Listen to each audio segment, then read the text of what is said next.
Welcome to another episode of my podcast. Happy to be here. Happy to have you joining me. What a crazy weekend I've had. I got to go to the UFC. I moved into a new house. What else did I do? I mean, that was really it. I got to do a big show for the first time in a long time, indoors. It was wild, in Texas, in Houston, at the Bayou Music Center. I think maybe 2,000 or 3,000 people. It was crazy. But at the same time, I thought it would feel weird to be indoors with that many people. It wasn't that weird. It felt very normal. We're back, baby. We are back. So I got to do that. My dad just came up. I invited him to come on the podcast for this episode. He said no, so please send your hate mail to Larry. I really wish we could have had him on, but he's a diva now. He does one of my podcasts, and now he's too good for it. That's his fault. Maybe for the 100th episode we could get him here. 100th episode is coming up next week. So leave a comment below. Let me know who you want to see on it. Let me know what I should do if you have any fun ideas. I feel so weird. I'm wearing leggings and these, my freaking toe is itching so bad.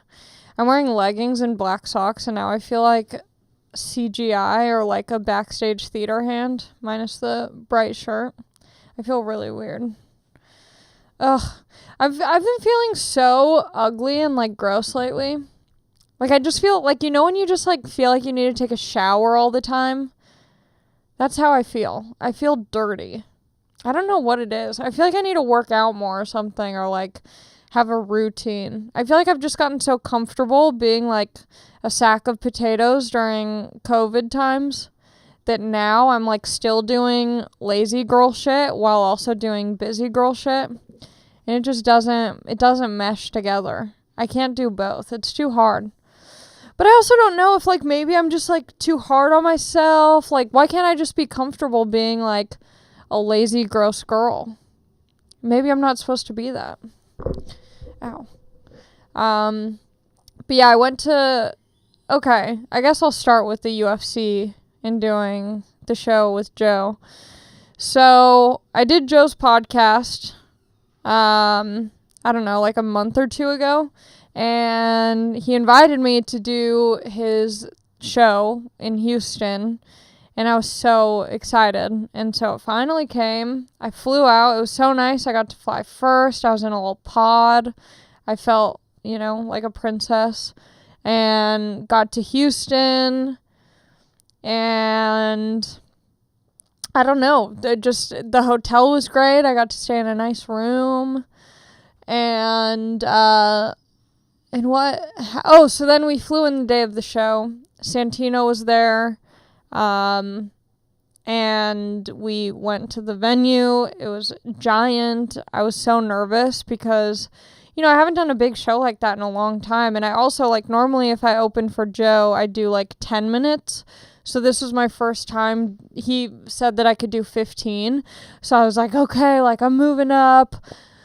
And I was stressed. I was going over my set, just freaking out, TBH. And it ended up being super fun. It wasn't my favorite set. I liked it, but I don't know. Sometimes you just do a set and it's good, but it's not as good as you want it to be. I feel with comedy, it's I don't know. You just know you're the one who's doing sets, every night or however often you're performing.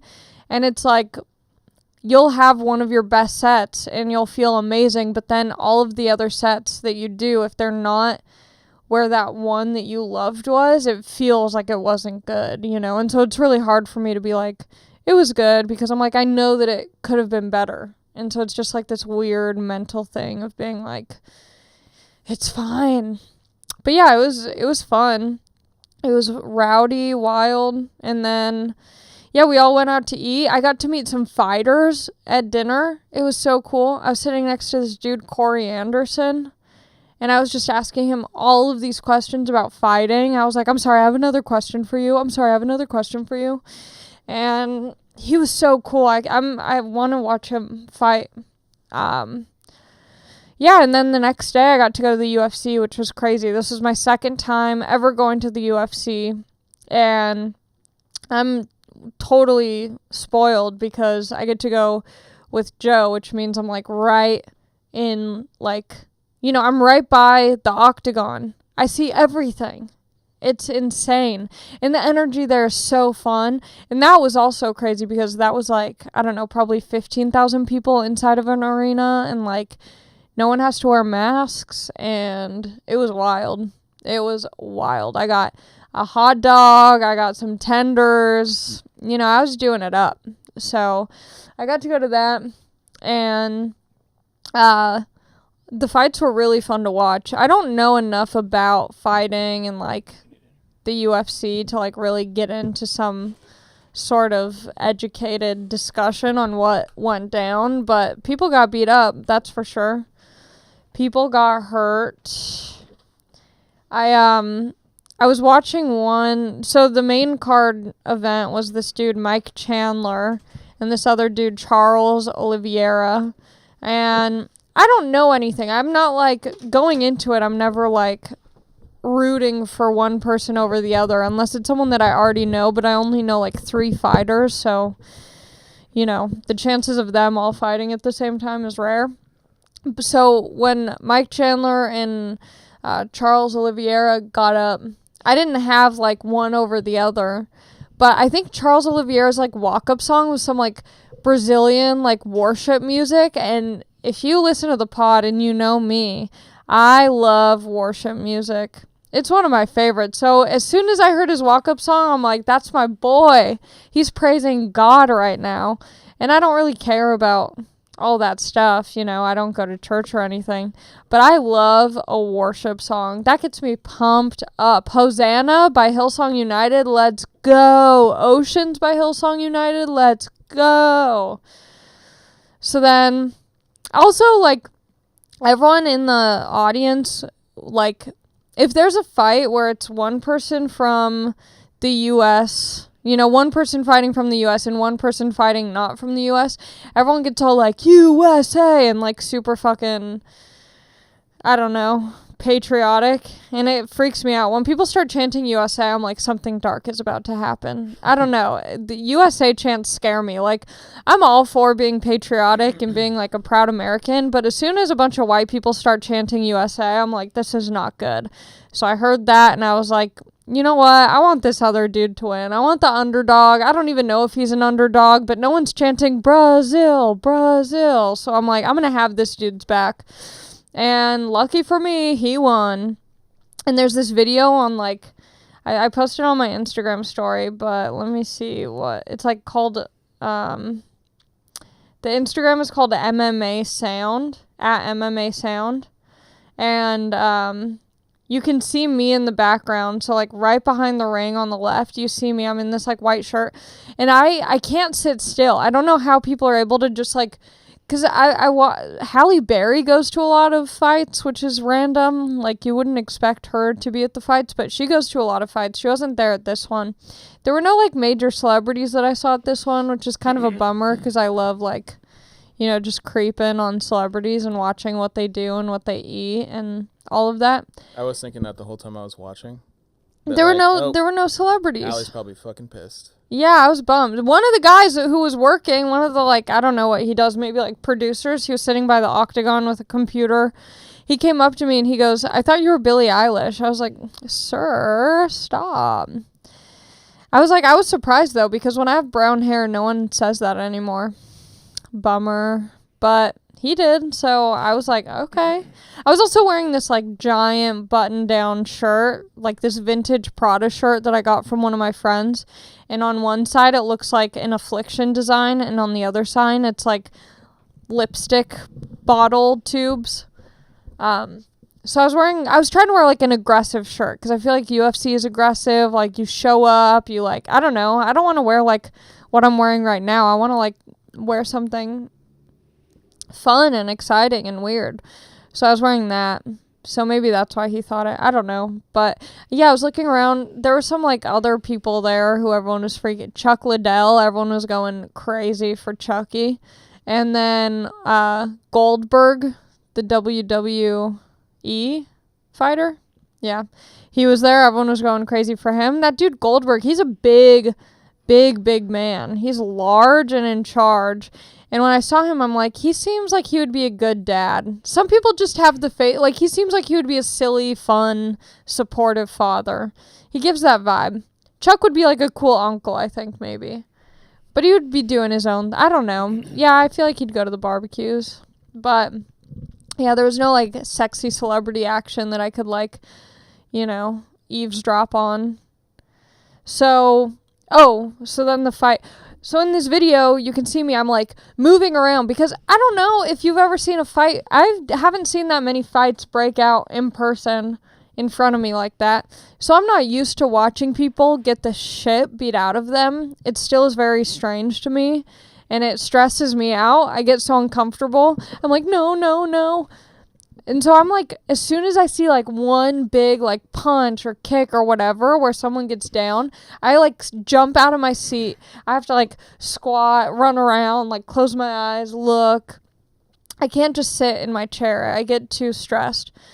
And someone commented, they're like, because after Oliveira won the fight, he's like, you know, he's crying, which I thought was beautiful. You know, he's so, you know, there's so many sides to him. One moment he's punching someone in the face multiple times. The next moment he's crying tears of joy and gratitude. So he's diverse. He's got a lot of layers to him.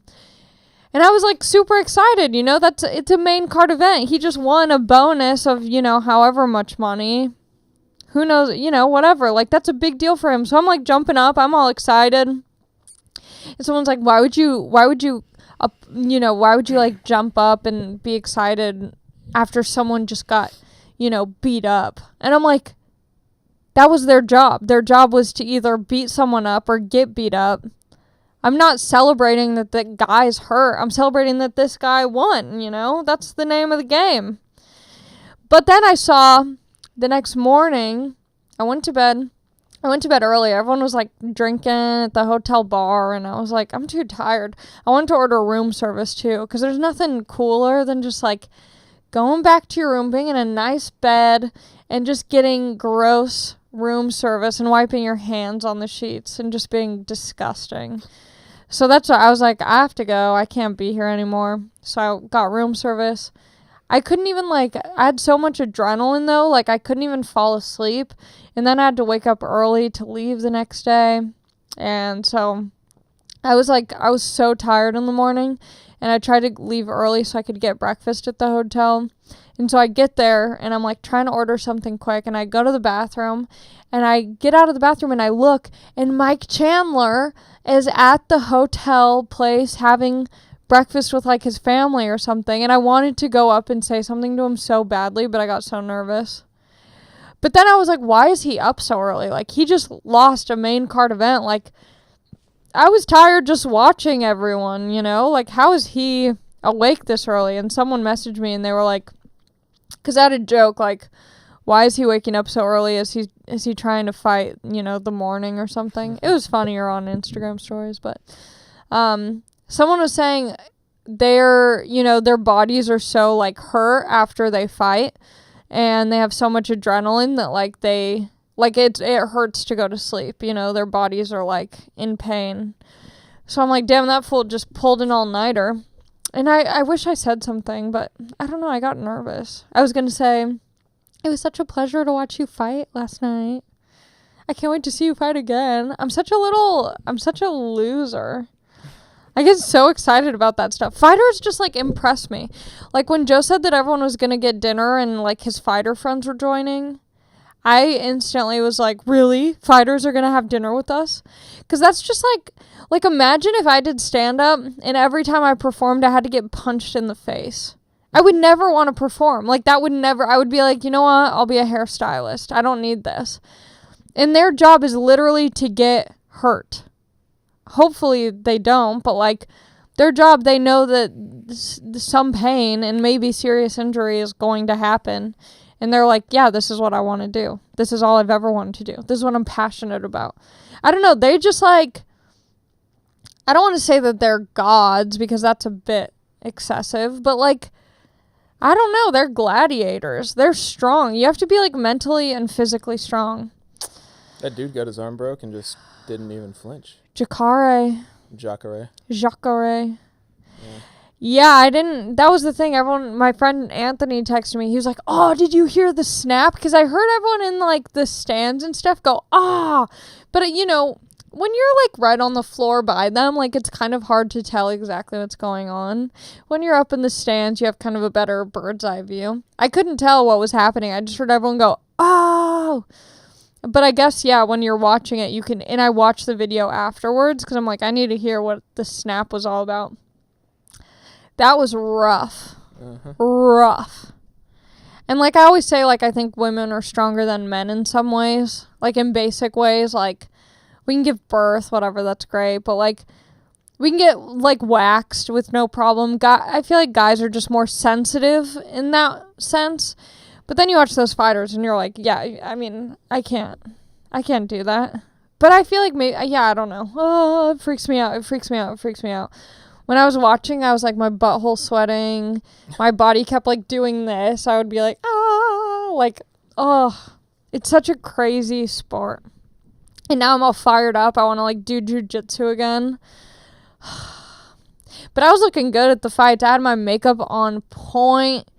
I got my hair done before I went to Houston so I could like look nice for the show and the fight and stuff. Because I don't want to show up looking like a little ragamuffin. Like, this is a big deal for me. I want to like show up and look good and like, you know, dress for the job you want, which is, I don't know, a thrift store employee based on how I was dressing. But, you know, so I was looking good. And I even chose new earrings. I got new earrings to put in so I could, like, really look fabulous. I was wearing my ring. I was wearing my bracelet. Like, I really wanted to, like, play the part. And, you know, just a quick shout out to Ana Luisa for the swag gifted upon me. I'm loving it. I'm feeling, I want to get more stuff from them because I got my little gold bracelet, but I want to get more. I feel like I'm looking bare. I don't have enough. I have my ring. Ana Luisa is still doing 10% off your whole order if you use the promo code AliMac at checkout. ALIMAC. Go to analuisa.com. I think you can even do /AliMac if you just do that, and then it'll automatically register, I think.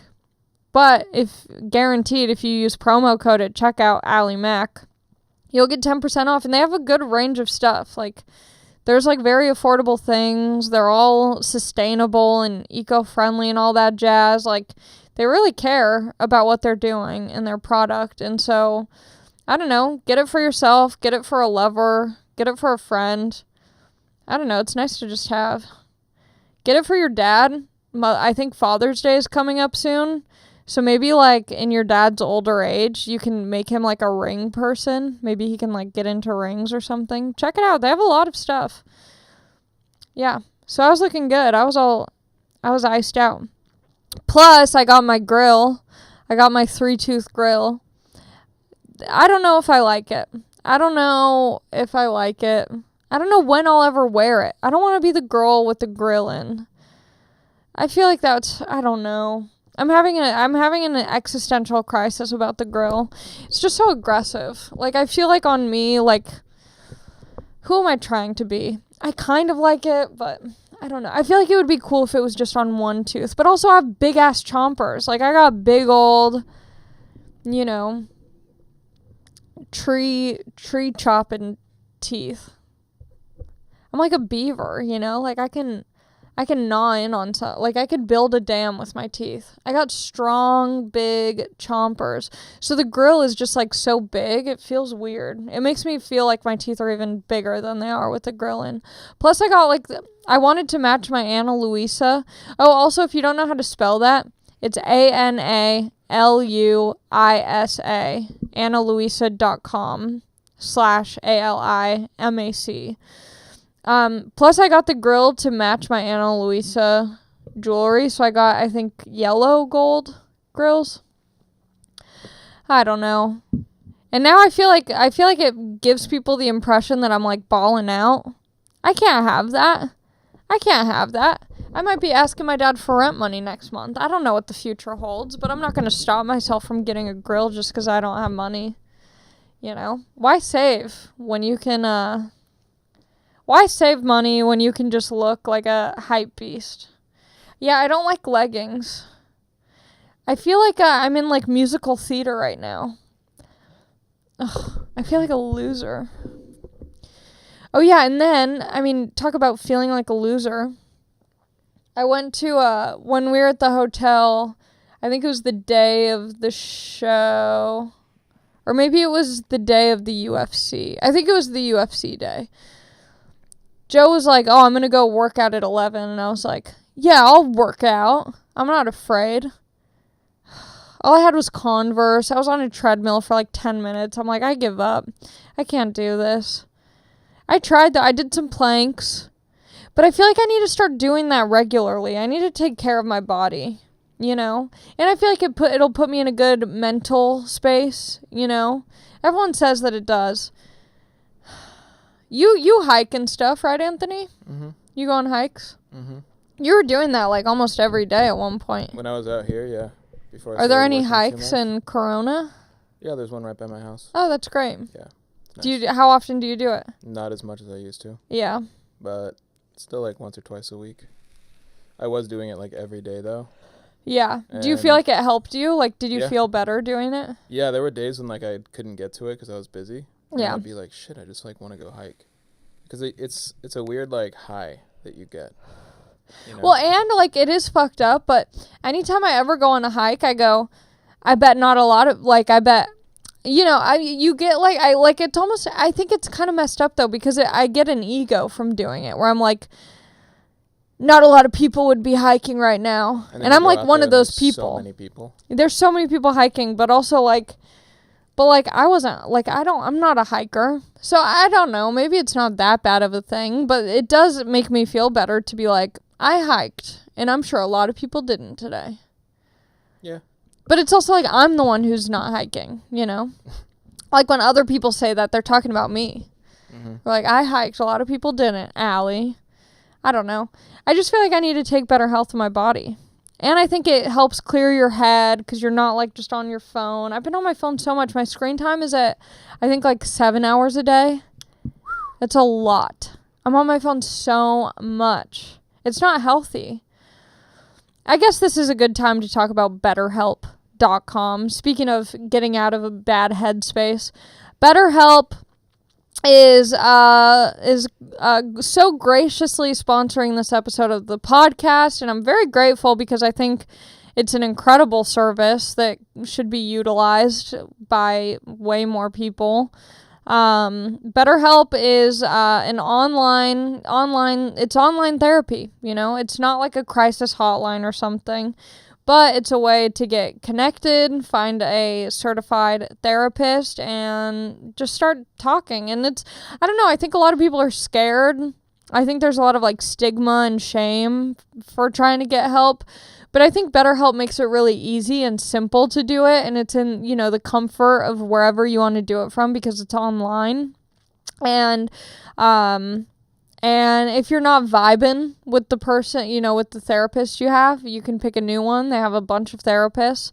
And it's legit, you know. I think sometimes, like, it's good to talk to a friend, but it's good to talk to someone who, like, actually went to school and has a degree and, like, knows what they're doing.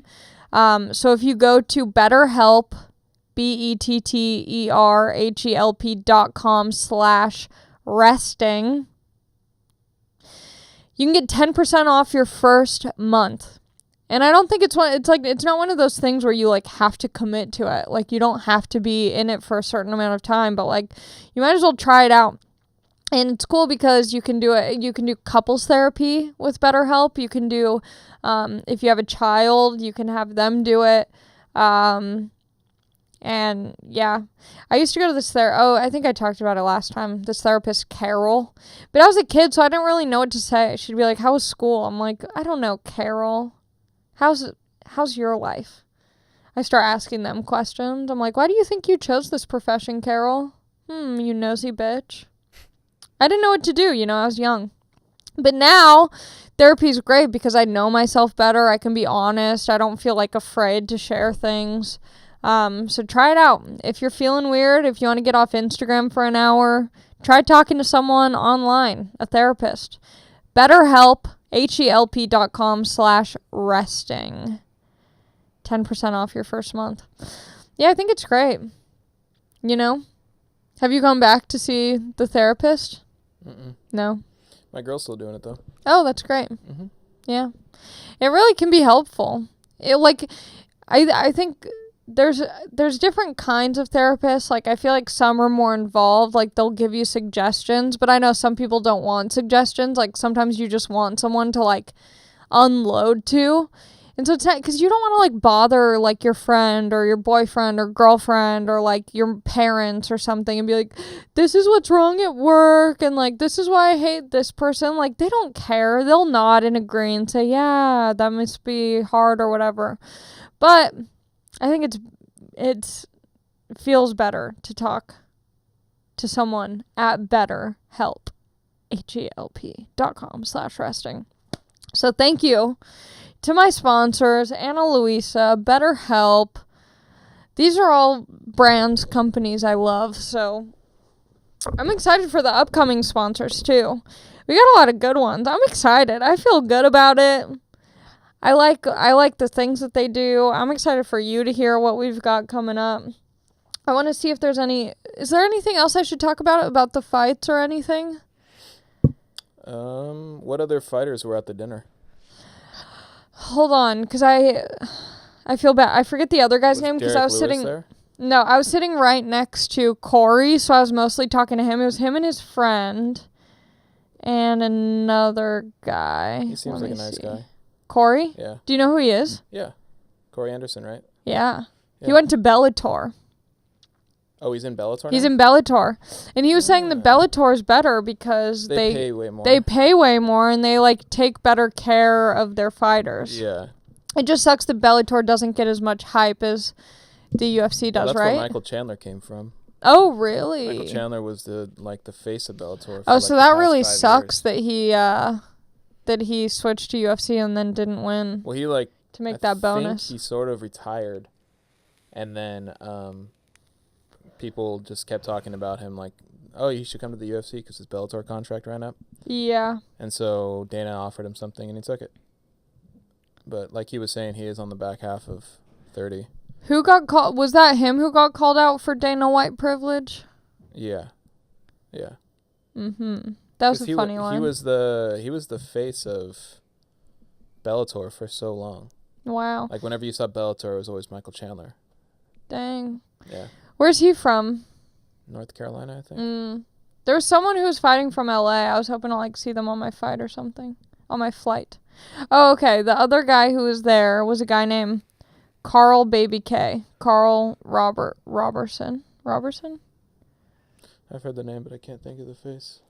Life lover, father, UFC middleweight fighter. That's him. That's his bio.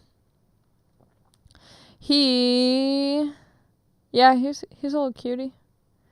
He's a little cutie pie. These guys are just crazy. I'm like, how do they do this? I don't understand.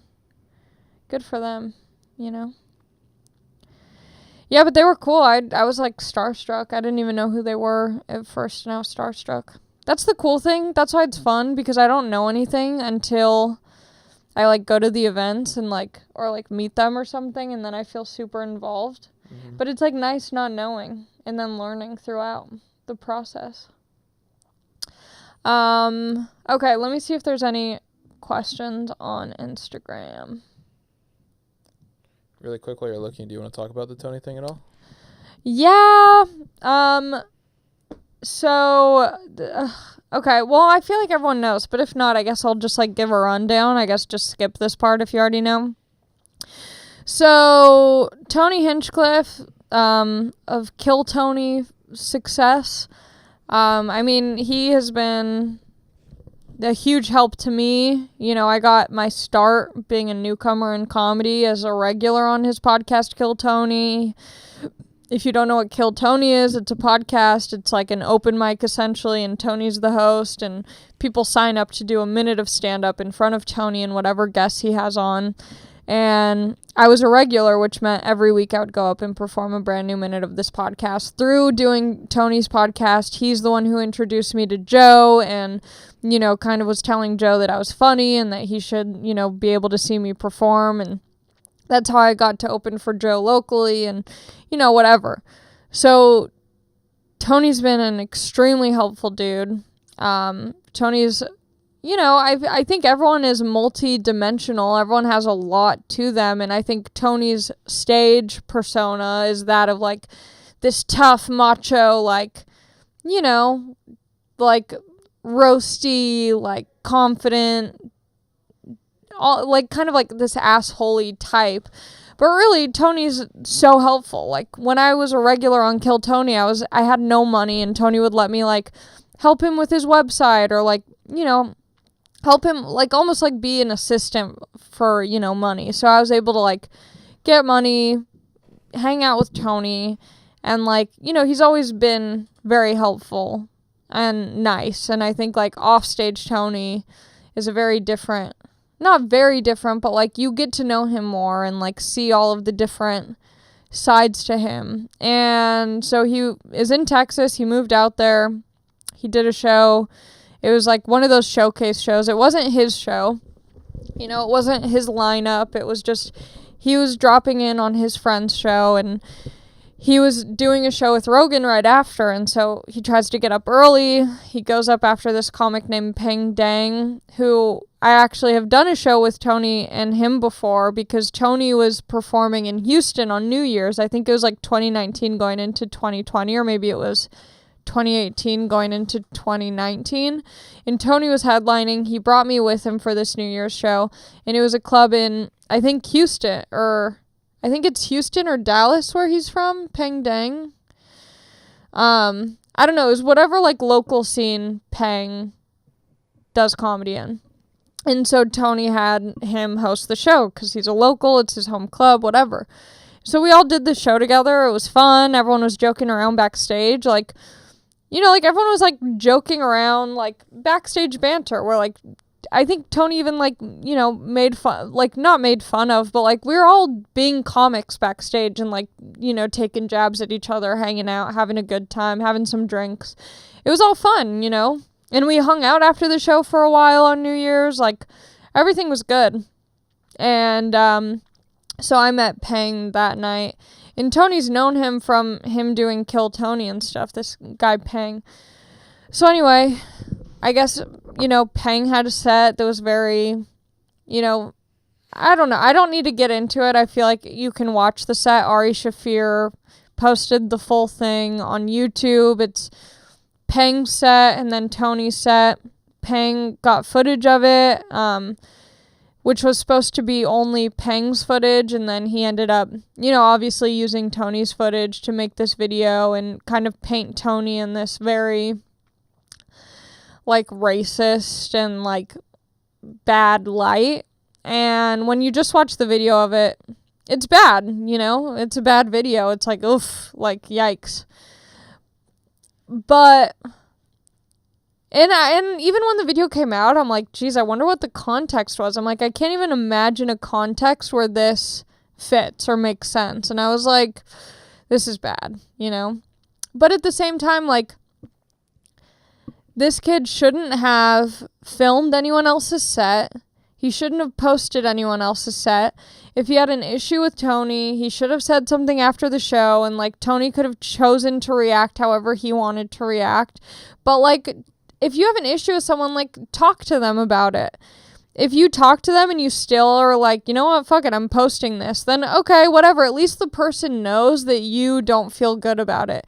Don't blindside someone with that. Like, it's so messed up. It ruins so much. And it's like, there's other people who've done way worse things who are, like, able to just bounce back. Like, I don't know. It just feels very unfair. And, like, obviously, like, it's bad timing. It's Asian Heritage Month, and, like, you know, stop Asian hate and everything. And, like, I fully support that. Like, I'm all on board with stopping Asian hate, you know, yada yada. But I don't think Tony's intention was to incite, like, any sort of violence or hate or whatever. Like, Tony was just coming from a point of, I'm going to do the exact opposite of what this comic was doing. And as a comedian, like, you don't want to go on stage and be worried that something you're saying is going to be taken out of context, or that, so, you know, obviously when you do a show, someone might be offended and maybe they leave the show early and they get a refund. But to go behind someone's back and post a clip of theirs after, you know, you kind of hear more about the story, you know, I've talked to Tony about it, and, like, Tony's a good dude. I think this doesn't accurately represent him in any way, and I think, like, that's the unfair thing, is, like, I have plenty of bad sets. I have plenty of times where I'm sure I said a joke that was maybe cancelable or, like, just not in good taste. But luckily, the shows were just shows where I tried it and I go, yeah, that wasn't good, and I'm not going to do it again. Like, it's not like this clip that was released was Tony's, you know, 2 minutes that he's been grinding on and trying to get perfect. This joke about filthy, you know, whatever.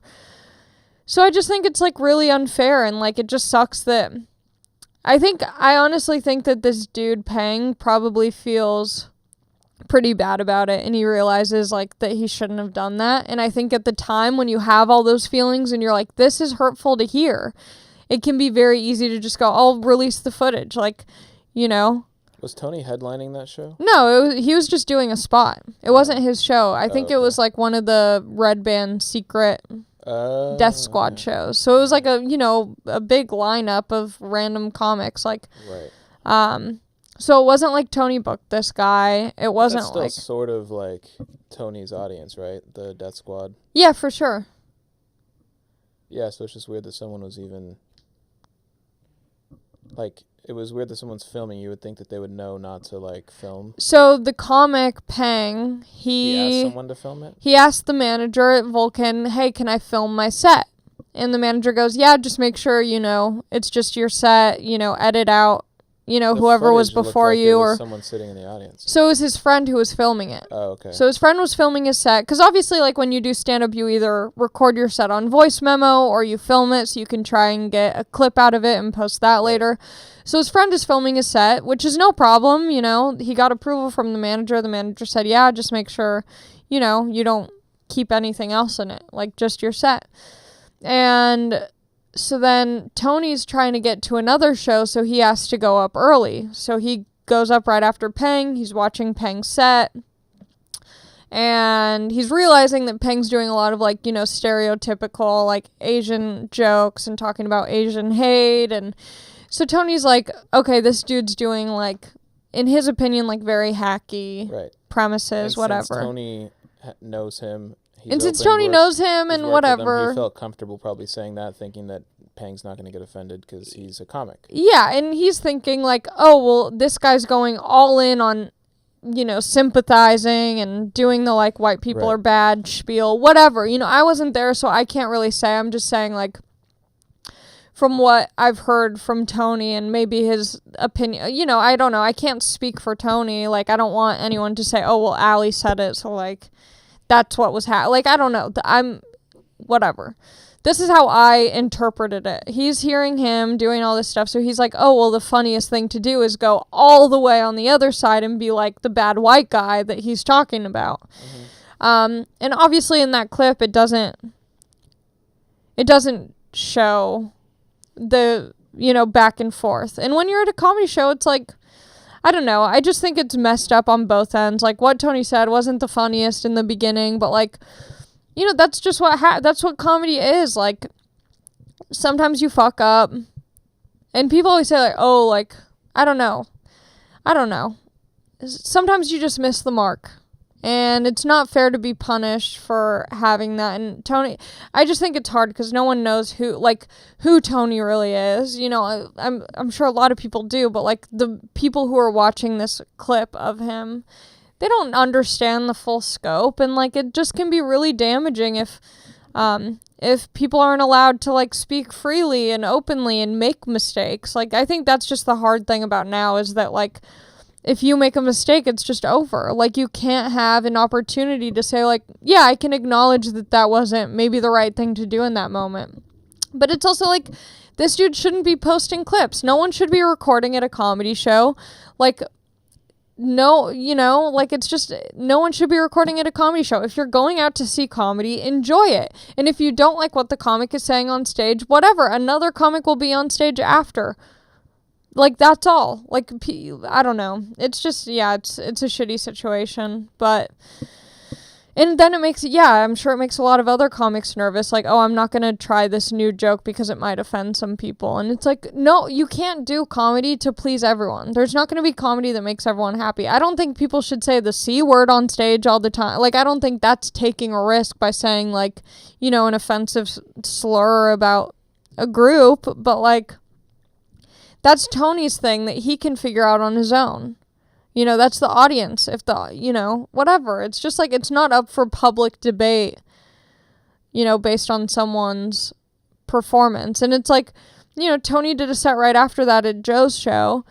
And meanwhile, he has no idea that he's about to get canceled. And, like, he was saying, like, you know, at the next show, he's like, I revised my set. I had a much better set. Like, you know, like, that's what we do. We're always trying to change and make it better, make it funnier, make it stronger. Like, I don't know. It just, yeah, it sucks. It sucks. Did I? Ooh! I got a spot at the Comedy Store. Yes. What time? I just got to start putting my avails in again. So, on May 21st, well, this episode won't be out yet, but I'm doing a set on Friday, May 21st, and I go on at 8:50. Okay. George Perez will be on. He's so funny. George Perez. Pete Lee. Yeah, I'm excited. I haven't performed at the Comedy Store, like, inside with a real audience since before the pandemic. I did those shows where it was like you're doing it through the glass. That's not the same. Those were fun though too. But man, I'm so excited. And now I have a house. Not a house, I have an apartment. I have a 1-bedroom little apartment. And my dad just came up. He dropped off a couch. I found it on Facebook Marketplace. He went over and picked it up for me. What an angel that man is. God bless Larry. He brought me a couch. He has, like, all the guys love keeping shit in their garage. He had, like, this old coffee table thing, so now I have that. I'm so happy to have my own place, because I've been, like, crashing with my boyfriend for, like, 2 or 3 months now, and we've only been dating for, like, 6 months. And I don't know, it's surprising because I feel like when we were first dating, like, I definitely, like, didn't want to stay with him, like, at his place for that long, because I just, like, I don't know this man well enough. Just because we're boning and we're, like, boyfriend and girlfriend doesn't mean I know you that well. Like, I still need my time to figure you out. But now I feel very comfortable around him. We fart in front of each other all the time. It's disgusting. I shouldn't be doing that. Like, it's so inappropriate. We're just ripping them. Like, even cuddling, I'm like, are you ready for this? Wah! Like, it's so gross. Like, how is that gonna work long term? I don't know. Me and my girlfriend do that too. But it just feels like too comfortable. I feel like there needs to be a side of you that's like, this is my side. I don't know. Maybe it's good. Maybe it's bad. Maybe I need better help to help me figure it out. But yeah, so we've gotten very comfortable the past few months. And so I think it's hard because I think he's gotten very comfortable with me being there and he doesn't mind it at all. He loves it. But for me, I'm like, because he has his own kind of like morning, like he likes to lay in bed. He has stomach issues, so he has to like go to the bathroom for like an hour. Like not an hour, but like he needs an hour to make sure that he can go to the bathroom. And it's like, it's interesting though, because when I'm alone, when I'm not in a relationship, I don't mind staying in bed for a long time. But I think like when you're in a relationship, it kind of puts this magnifying glass on you of what you don't like about yourself that you maybe see in others. So it's like, because he likes sleeping in, I'm like, I need to get up. I need to get my day started. You know, like I don't know. So I think it'll be good to have my own place, have a little bit of separation, but I think it's harder for him. Yeah, but whatever. Tough luck, babe. Suck it up, little biatch. Okay, I should answer some questions. How much time are we at? 54. Oh, I love that for us. Israel and Palestine. Shit's getting crazy over there. I haven't shared any infographics. I don't know how helpful my input would be. I'm not educated enough. I don't want to speak out of place. A lot of people are saying there's like a lot of anti-Semitism or there's like a lot of hate involved with it. I think that the government's just corrupt. Israel's government is corrupt. They have a lot of money. I don't know enough about this stuff, but I think it's messed up. I don't know how to solve it, I don't know what to do. This is a battle that's been going on forever. Israel's really dying to have that land. Yeah, I don't know. It's complicated. I don't know. I don't want to have like a corny approach, but it's like, it just sucks that people are losing their lives over something that they're not directly involved with, like it's mostly like the government and the higher ups who are trying to control and fight and whatever. So I'm like, it sucks that civilians have to die for like someone's agenda to get pulled off. I love visiting Israel. I think the place of Israel geographically is beautiful place to visit. I don't think I've been to Palestine. So I don't know. Whatever. But yeah, I mean, I love my fellow Jews. I love my fellow Palestinians.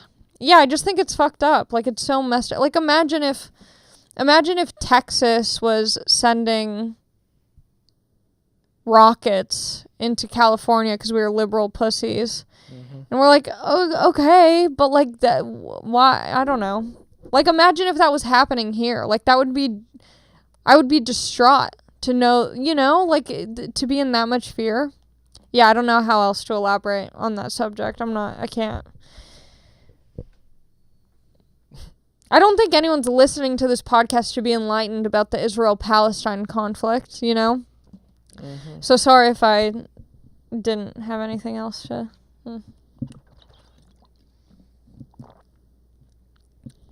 Stories from the fight?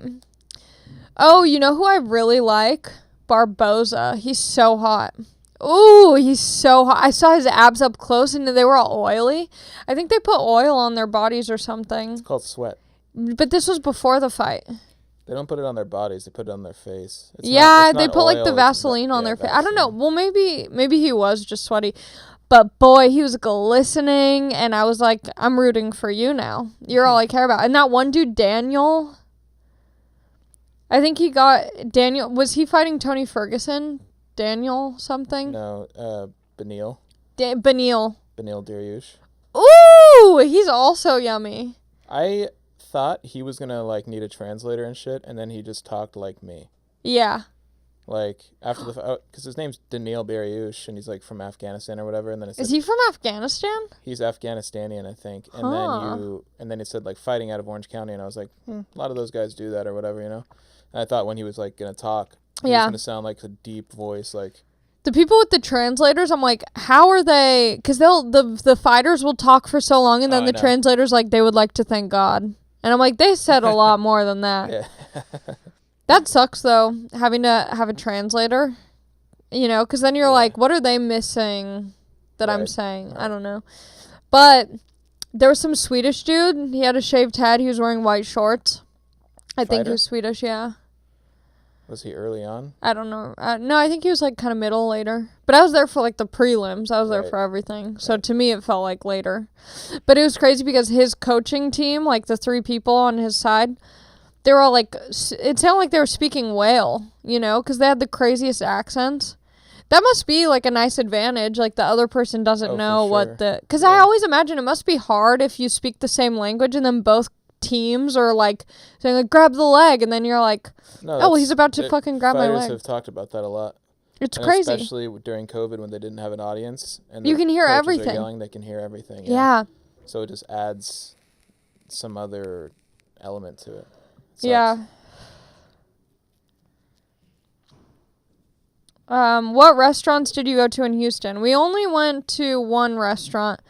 We ate at a place called Vic and Anthony's. It was like a nice like Italian type of, like one of those like places that has like fish in the window, like in a like dead fish on ice. People say those are the best Italian food places. Oh, it was really good. I mean, they might be right. And I'm sure it was good.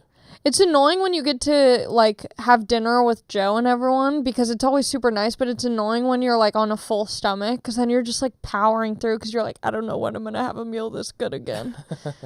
I had, like, potatoes au gratin, I had a salad. But, yeah, I wasn't that hungry. It was such a bummer. I just like the Italian food places that are, like, super whitewashed.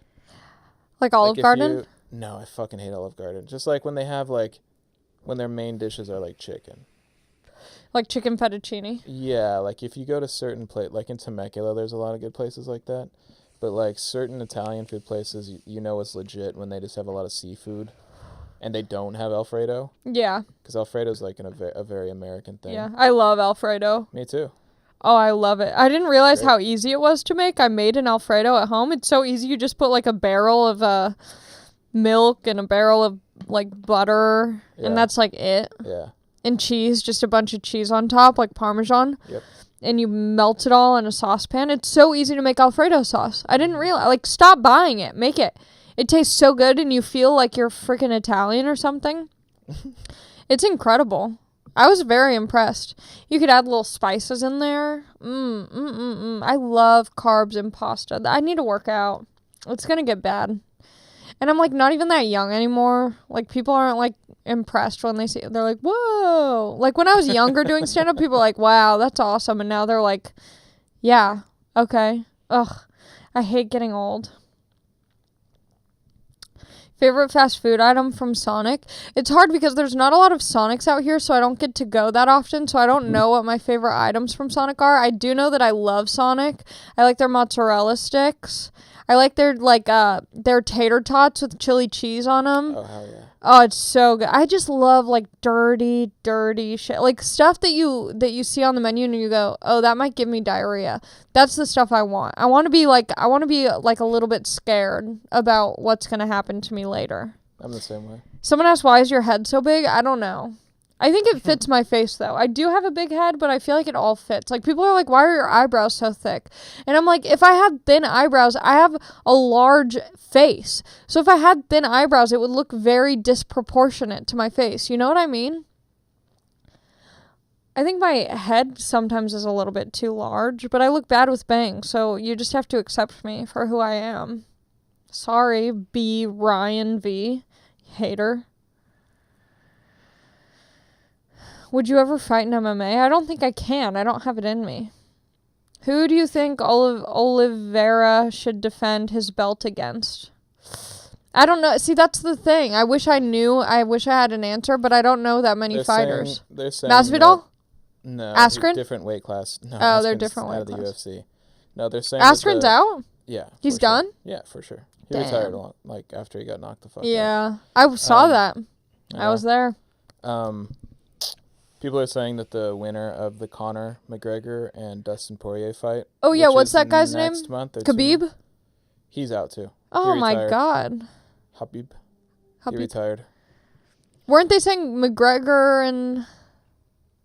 If McGregor wins his next fight, which is in a month or two, then they're saying that maybe Charles Oliveira will fight him. I like Oliveira. He was being all silly. He was a goofball. I liked his energy. I liked his personality. Same. When he, like, jumped over the gate and, like, went up to Joe like this, I was dying. I'm like, this dude, I like him. I want to hang out with him. Yeah, he seems cool. I wish I spoke Portuguese or something. Right? Don't they speak Portuguese in Brazil? I think so. But people are kind of talking about, like, if Khabib comes back fighting that Dariush guy. Because he's kind of a similar fighter. And he might be... I think I might be going to the next UFC. No fucking way. Because Joe... Oh, yeah. So after the show, Joe was like, oh, your set was good. Like, what do you think? And I'm like, like... You know, it was, like, I didn't hate my set, but I know it could have been better. Like, I didn't like the way that I, like, told the jokes and the order and everything. Like, it just wasn't... I just wasn't a huge fan, but it was good. And then he was like, yeah, do you want to do my next show in Phoenix? And I was like, yes. But he didn't say anything about UFC, but I looked up when the next UFC was just because I was curious, and I saw that it's the day after the Arizona show. Mm-hmm. And so I'm like, maybe I'm going to that too. Probably. Oh, I hope so. I'm so Seems to be addicted. that. It Yeah. is so fun. I got my chick into it too. I've been watching UFC for like 6 years. Yeah. But yeah, my chick is like super into it now. It's so entertaining. Yeah. Like, I used to only go to like UFC like parties to eat the appetizers because I love a chip and dip. Yeah. But now that I've seen it in person, it changes everything. Like, seeing it live, the energy, they're so talented at what they do. Like, I used to think they didn't like, obviously I thought they trained, like they worked out and stuff. I didn't realize that everything they were doing is like a move, like technical, like thought, like it's like chess in a way. Mm-hmm. And so, I love it. The only times I've been starstruck is when I have met fighters. That's how I get. Yeah. I don't Like even know when that we they're met- fighters. When Cheeto came over, I was like, holy shit. And then I met a dude named Brian Ortega on like the ramp next to the Comedy Store. Yeah. He was just like walking next to me, and I was like, "What the? Are you going to the Comedy Store?" And he's like, "Yeah." And I was like, "Dude, I'm such a big fan." It was so awkward though. Can I have an autograph? Because he was like, I was like, "Oh, did like Brennan?" Because he was on Brennan Schaub's like fight show that day or whatever. And I was like, "Oh, he told you to come down." And he was like, "Yep." And then like I figured he would like go to the back. Yeah. And, like go to the back. And he just like walked in the front, and I was like, "Oh, you didn't get the treatment, huh?" And he goes, "What?" And I was like, "Nothing. Don't worry about it." Nothing. Yeah, it's so sick. And I'm so excited because the next UFC that's in Arizona, Adesanya's fighting. Israel Adesanya. Yeah. I'm so excited. Yeah. Oh, I love him. The style bender. Me too. I love him. And I met him when I went to the first UFC. I met him backstage, but obviously I had no idea who he was at the time. And I thought he was like my age. He was all silly, goofy. He's like doing the little backpack kid dance. I didn't realize he's like a grown... He's like 32. He's a man. Yeah, I mean, he's not that old, but like he seems so young. No, he is 32. Oh, I think. I love him. So I'm excited to watch him fight. I think Nate Diaz. Nate Diaz is on that fight. He is fighting. Yeah, it's crazy. Okay, what else? Adesanya is not fighting Nate Diaz. No. So, No.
A lot of questions? Yeah, there's a lot of questions, but No good it's kind of stuff that I already talked about. A lot of UFC stuff. We're at an hour 8. Okay, can we cut out all that dead air? Okay. Someone asked who I was with at the UFC event. I was with Joe's friends. One of them's a Muay Thai dude. One of them's like a former Air Force dude. So I was just with 2 bulky ass dudes watching the fights, feeling I thought safe. one of those dudes was Alex Jones. Oh yeah, you texted me. You're like, "Are you with Alex Jones?" Because he lives in Texas and he's, a UFC fan. No, I didn't realize that that's what you thought. So I was like, I thought you meant like Alex Jones was actually there. So I was like trying to look around, but like everyone kind of looks like a combination of Alex Jones and Dana White there. So I'm like, is that Dana? Is that Alex? Is that Dana? Is that Alex? Yeah, I was like... There were 3 fights that I know of that broke out. Like in the audience. People get so like, "Oh, I can also fight. Watch me fight." Yeah, it's a lot of aggro dudes. Oh, yeah. I'm sure. I've never been to a live UFC. I think that's it. That's it. Guys, thank you for listening to another episode. If you've made it this far, I love you. Hit me up on my Instagram, restingbpod. Find me on Patreon. I do a Zoom hang every month with my top tier. Patreon.com/Ali Makovsky. Also go to alimakovsky.com/shows to see where I'm performing. I think more shows will start picking up soon. So if I'm not in your area, I will be hopefully soon. And leave a comment. We got the 100th episode next week. Hopefully we do it big. But if not, don't be mad at me. I can only do so much. I love you. Take care of yourself. Goodbye.